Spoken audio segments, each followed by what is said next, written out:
হ্যাঁ, বলছি যে প্রথম প্রতিক্রিয়া জানতে চাই। প্রথম খুবই প্যানিক করেছিলাম পরীক্ষা শুরুর আগে প্যানিক হয়েছিল ফার্স্ট এক্সামের আগে। দেন কি হবে কি না অনেক ইয়ে ছিল।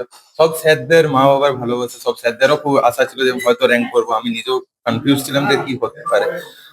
দেন যখন ফার্স্ট আমার হোপ ছিল যে কিছু তো একটা করে দেখাতে পারবো। দেন যখন থার্ড ইয়ে হলো, সত্যি খুব আনন্দ লাগছে যে কিভাবে পড়াশোনা করতে? পড়াশোনা আমি বেশি সিরিয়াস ভাবে অত পড়ি না। আমি যেটুকু পড়তাম অ্যাটেন্টিভলি পড়তাম, বেশিক্ষণ পড়তেও পারি না। আমি এক জায়গায় মানে কিছুক্ষণ পড়তাম, আবার খেলতাম, আবার পড়তাম, এমনি করে আমার চলতো। এই রেজাল্ট কি এক্সপেক্টেড ছিল? ছিল আমি এক্সপেক্ট করেছিলাম যে 690 অ্যাভাব হবে।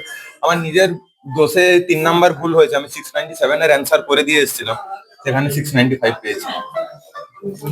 হ্যাঁ, বলছি যে কি কি ভালো লাগে পড়াশোনা করতে? ক্রিকেট, পুরো ক্রিকেট খেলতে। ক্রিকেটের মধ্যে কাকে ভালো লাগে? M S Dhoni. কি ভালো লাগে? হ্যাঁ, আগামী দিনে সুযোগ কি আছে? ইঞ্জিনিয়ারিং।